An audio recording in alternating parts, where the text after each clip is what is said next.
In an age of information technology, it is more difficult for young people to pay attention to canyons, the deep questions and difficulties they're facing. They may also forget to look up at the stars and be inspired by their ideals. Young people need educators, now more than ever, to help them embrace reality and discover their personal calling.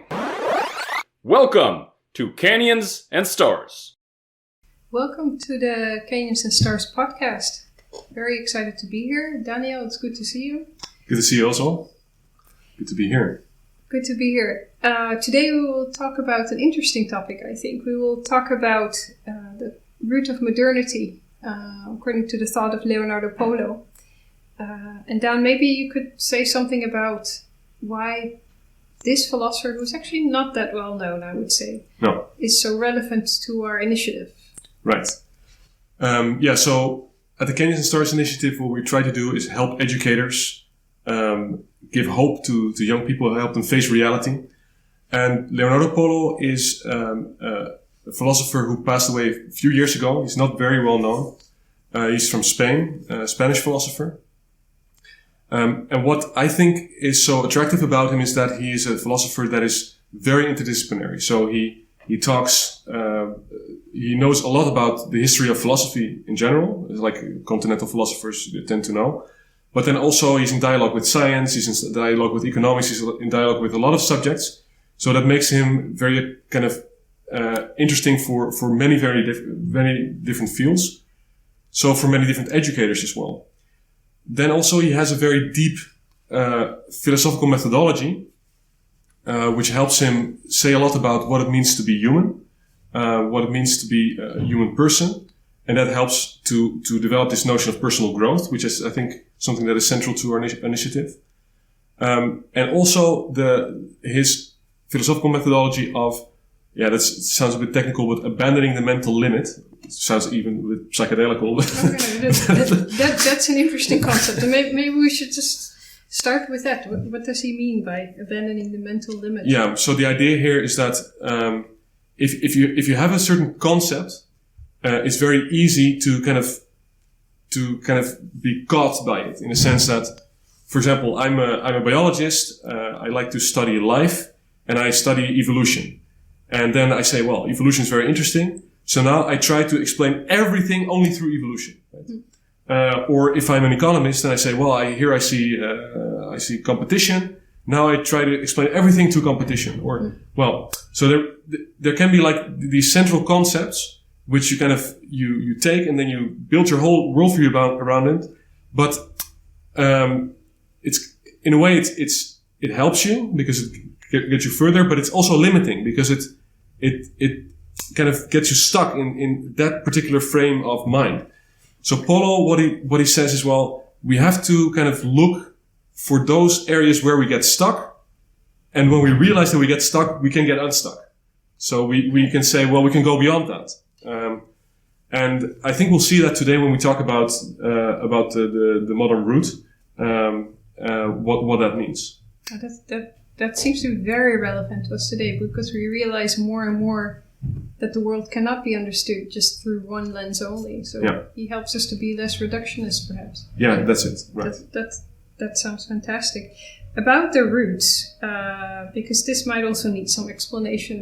The way I understand it, in the wonderful book and translation that you actually published, which is the nice title, Freedom in Quarantine, I can show it here. He talks about 3 roots. But what are roots? And which roots are there? Yeah. So the Spanish text that I translated here is called Lo Radical y la Libertad, which means, we translate this as root and freedom. And root here means, I also kind of think it's funny that as a biologist, you would have me, talk about the roots of human beings, but it's of course a metaphorical root. It's not a biological root, but the root means then, so what is the core of what it means to be human? So what is, and according to kind of 3 big times and streams of philosophical thought. So, what does it mean to be human according to classical thought, according to Christian thought, and according to modern thought. Okay. And the point is that if we know the core of what it means to be human, then we can also see how that influences actually many different things. So how does it influence our education, first of all, our ideals of forming young people, but also how does it affect our thinking about knowledge, our thinking about ethics, our thinking about different things like health, you name it. There's really a lot of influences of these kind of core concepts of what we think we are. Yeah. Okay, so if we understand our root, or maybe I should say roots, better, then we also understand better how we can think, or how we do think about these different areas in life. Exactly, yeah. That's yeah. And so, well, that sounds interesting. And then, so the modern roots then. What is the modern root about? How do we understand ourselves in a modern way? Or maybe what is modern man? What is modern man? Before I go into that, I just want to mention one thing. I think it's for some people who think, well, maybe I want to know a bit more about the background of Leonardo Polo. Mm-hmm. We recently recorded a podcast at the Heights School, so it's at the Heights Forum. We can link that below this video. And there I go into a little bit more detail about his life and about his works and so on. So if people are interested in that, they can go there and see that. Okay. But about the modern root. So what does it mean for us to be human in a modern view? So modern thought, and we'll go in a while. I'll talk about how we got there. But the idea is that the human being is kind of a blank slate to start with, but we become human through the things we do. So through the things we produce and the results we produce. So Polo calls this the result principle. Mm-hmm. So what makes us human is kind of the results we produce. Now, let's first start about this at a very intuitive level, right? So if I meet someone nowadays, how do I introduce myself, or how does the other person introduce himself? What's very, hello, I'm Daniel Bernardus, and what do you do, right? So I'm a teacher. And that is, it's very defining for who we are. So that's like on a very practical level. Also, if you look at how people value success nowadays. So, for example, if we look at our students, they're very, very preoccupied about, getting into the next master or getting a particular grade or,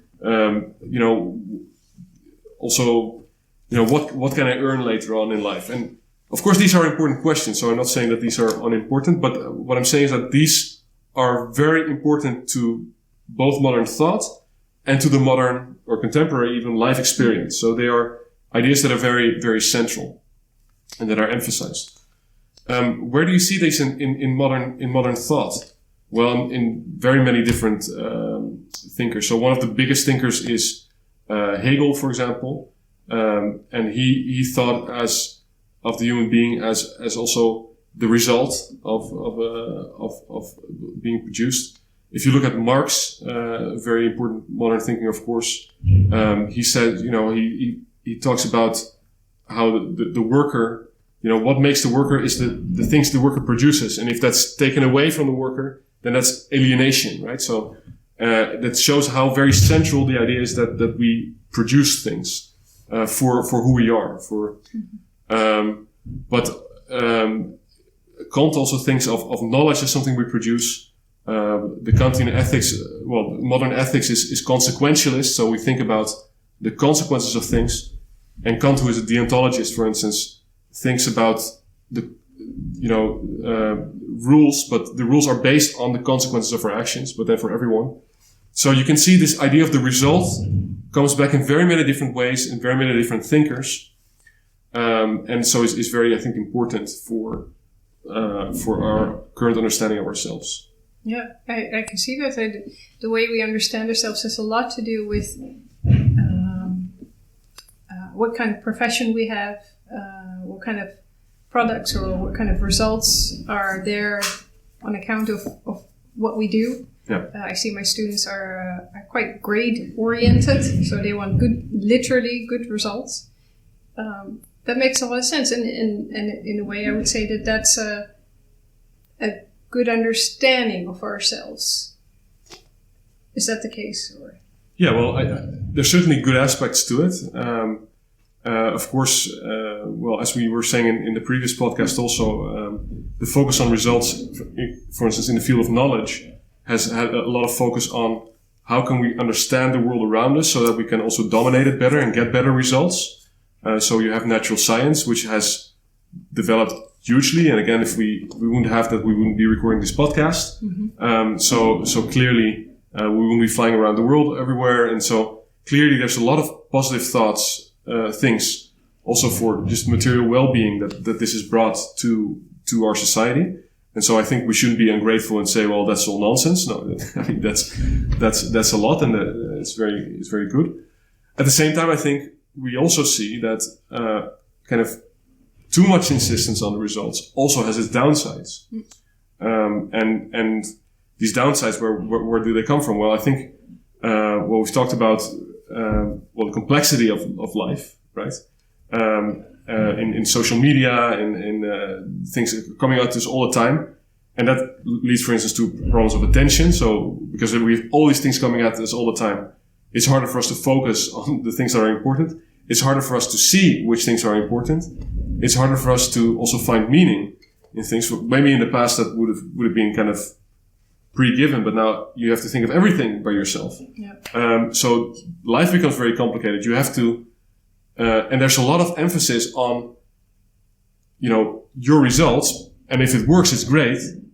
But what if it doesn't work, right? So sometimes, you're just ill or things just don't go the way you want, or you want that you would like to have certain talents like horse riding, or I have my own, I would love to be able to, for instance, travel a lot, but I also have a kind of a neural condition called Gilles La Tourette, which means that I have to be calm and I cannot travel too much, right? So all of us we all have our limitations. And that makes that we cannot always receive the results that we would like to have. Okay. And that also gives a lot of, if the results are everything that we are, and I cannot have it all, then, that says something about me, and it hits really deeply.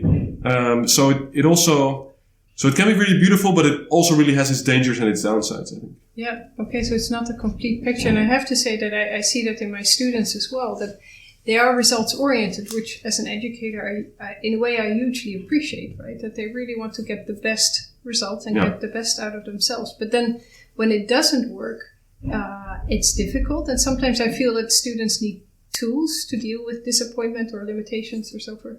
Yeah. And there's also something about being very results oriented that makes them very competitive. And competition is good, but my sense is that it's not good if it becomes this sort of endless competition when things are never good enough. Yeah. But it seems to me that there are good sides and bad sides bright sides and darker sides about the modern route. Because actually, stepping back a little bit to talk about one of the bright sides, that I do see, I as an educator have a lot of appreciation for students, wanting to work hard.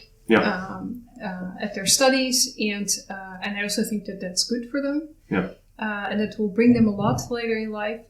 And maybe in general, this notion that work is something, and being productive is something that can contribute not just to society but also to your own flourishing. Is that something that the modern route has brought us, according to Polo? Yeah, I think so. Well. In this particular book, we don't really go into that in a lot of detail, but he says some things about how this modern route has come to be, right? So I think that's very interesting, because in a way it has come to be in kind of opposition to the classical route, which we will talk about, I think, in the next podcast. And so And this already started, and this may be a bit, a bit weird or shocking to hear, but it already started in the later Middle Ages. So there were thinkers who started to see that there was something not complete about the classical route. So we'll talk about that the classical route next time. But in the classical thought, it was very important. So the notion of ideals were very important, and also how ideals shape our lives in the form of virtues, for example. But the classical thinkers didn't have a lot of appreciation for the practical world, right? So because there was the practical things were for the servants, for the slaves, and so on, and the real free people could think, right? That was an idea. Well, in the later Middle Ages, also influenced by Christianity, actually. In Christianity, so the Greek idea was also that you have, if you become too successful, that's not prudent, because the gods may become envious at you. Mm-hmm. Now in Christianity, they took on a lot of classical thought, but then there's also something to Christianity which goes against that. So for example, the person of Jesus Christ, he was a carpenter, and that means that the practical has a lot more weight in Christian thought. So and people also saw that doing things practically and doing things well is a way of actually expressing love, right? So you can do things well and out of love. That's also what happened in the monastery. So in the monasteries, there was a lot of technological progress, actually. More than maybe, well, there was also something in ancient Greece, but there was clear progress. So these modern thinkers started to think, wait, isn't this classical thinking limiting us too much in our appreciation of practical things and of love? And shouldn't we kind of break out of that so as to have more room for kind of progress and things like that? Yeah. So they started to actually their solution, which I think was an unhappy one. So I think it's a relevant problem, but I don't really like the solution, to be honest. The solution they said was, let's debilitate reason. Let's make reason weaker so that we have room for progress. So they said, okay, we're going to use our reason not so much to think about big ideas and things and even to think about God and so on. That's not so much. But we're going to think about how can we do progress, right? That's how we're going to use our reason. And that's what we find important. This was also influenced because, so these first thinkers, people like Occam and Scotus, and Descartes then afterwards, but then afterwards this was also taken up by religious thinkers like Luther. And Luther had a very negative view of what it means to be human, right? So, of course he was very much about faith and so on. But faith as kind of getting us out of a very bad situation, right? So we were in a very bad place. We were sinful, and and kind of the only thing we could do is for God to say, "Well, I'm not going to look at your sins," but we couldn't really kind of get out of that situation. Now, a lot of modern thinkers start to think, "Okay, this is really tough." So they said. They couldn't really deal with that very, very sinful, way of kind of dark view of the human being. So they said, okay, let's say that we start out with nothing. We're not completely fallen. We're not complete angels. We're not complete devils. We're a blank slate. Mm-hmm. But so we're not going to think about our inside too much because it's depressing. So what can we do? We can think about the outside. The output or the outside. Yeah. So that's why they put the product very central. Okay. And say, well, okay, we're going to focus on that product. And that's a positive. And that's something positive, and we can develop that. And they did. So they developed it marvelously. So that's basically where we are, right? So we have, we're nowhere to start from. We have to make ourselves. And you see that, well, through our results, but I think in postmodernity you see it even more. People even making their gender or making their bodies, making their identities. There was recently someone who wanted to make their race, right? by kind of getting a transformation into a career in someone. So we can make everything, but in that way, and I'm not sure where Polo stands on this, but there's something very impressive in the modern route, right? That the modern route and the way we look at ourselves within the modern route, and this focus on maybe also creativity and innovation and production has brought the world a lot of good. Could I ask something specific? Because you mentioned that these outlooks on life or these different routes also help us in more specific areas such as ethics and health. And I know you're a biologist. Could you comment maybe a little bit on how the modern route, for example, helps us think about questions in health? Yeah, sure. No, I think it's very clear that the technological progress that we've had has made a huge impact on healthcare, right? So we are now very good at if you have a fracture a few centuries ago, it may have been the end of your active productive life. Now you go to an hospital, you have some machines, and they put things right, and it's there again. So the things we have to care for our bodies, the technology we have is just flabbergasting, right? It's amazing, and it's very beautiful. So in that one sense, we've made a lot of progress. And interestingly, what you see in medicine and health is that the things we struggle with more are actually the more complicated, the complex diseases, which are more about. So, for instance, I teach about a disease like obesity, and that you could say that that's a very physical thing because people are just their bodies are oversized, and that's physical, and clearly it is. But at the same time, you see that very often the problems underlying that are not only physical; they are also behavioral. They also have to do with personal relationships that people are in, and these are things that. At least kind of a mechanical doctor struggles with. Of course, I mean, it's not like we only think about mechanics nowadays, but there's also psychologists and they think maybe about other aspects in life as well. But still, these aspects are less central to our living, our value system, you could say nowadays. Yep.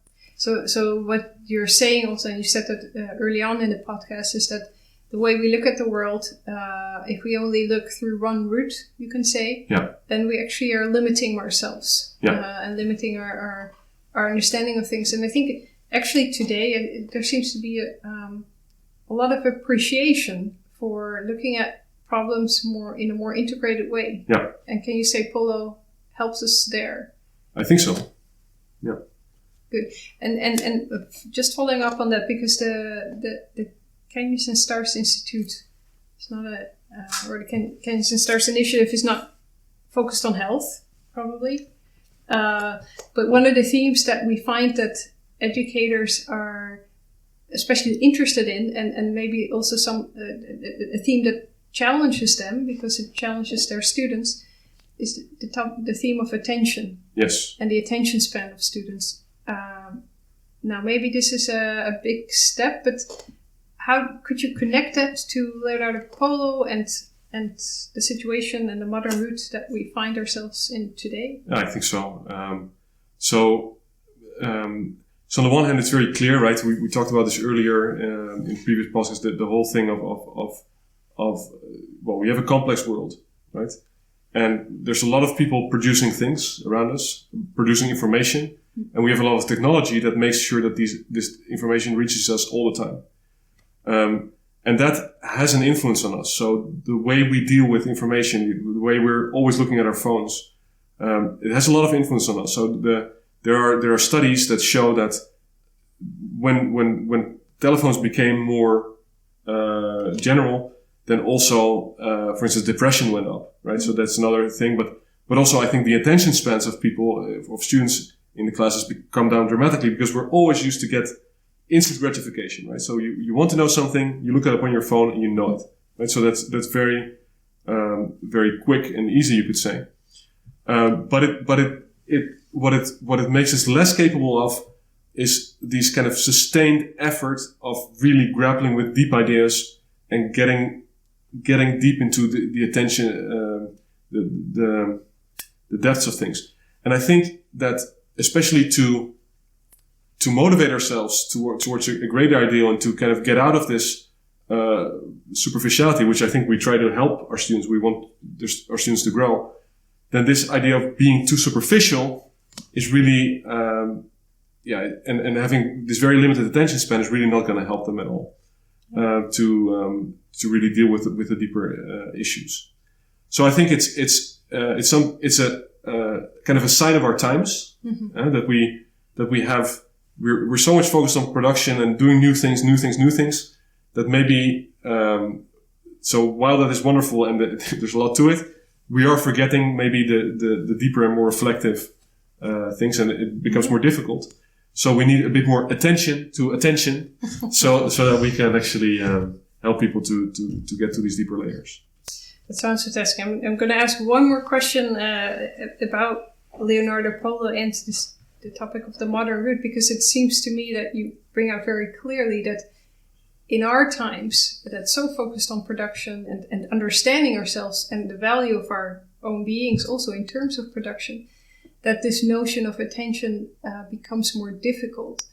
But wouldn't you say that if we understand ourselves as producing beings, then attention can actually also be very valuable? Because right. How can we produce things, and how can we work? And maybe when we work, today we use this word flow sometimes. Yeah. When we work, isn't attention actually very helpful to make us into these successful producing beings? Absolutely, yeah. Thank you. So that's another element which is indeed essential.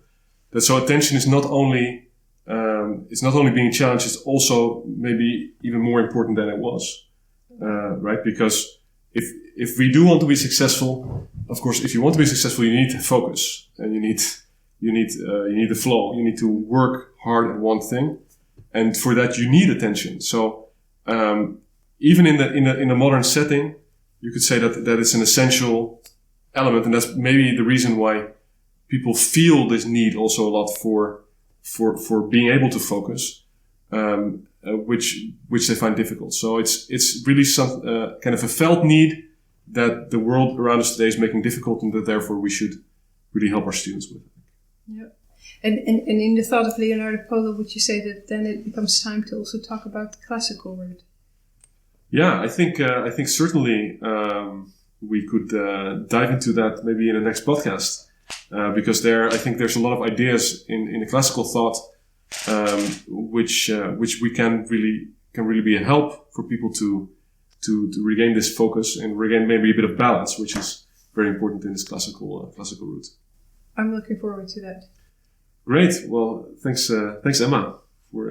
Thank you, Daniel, for a very inspiring and interesting commentary. This was Canyons and Stars. For more resources, visit canyonsandstars.org. If you would like to support our work, please go to canyonsandstars.org and click on Contribute. Or find us on patreon.com/canyonsandstars. Because young people need educators. Now, more than ever, to help them embrace reality and discover their personal calling. Canyons and Stars. Let's grow together.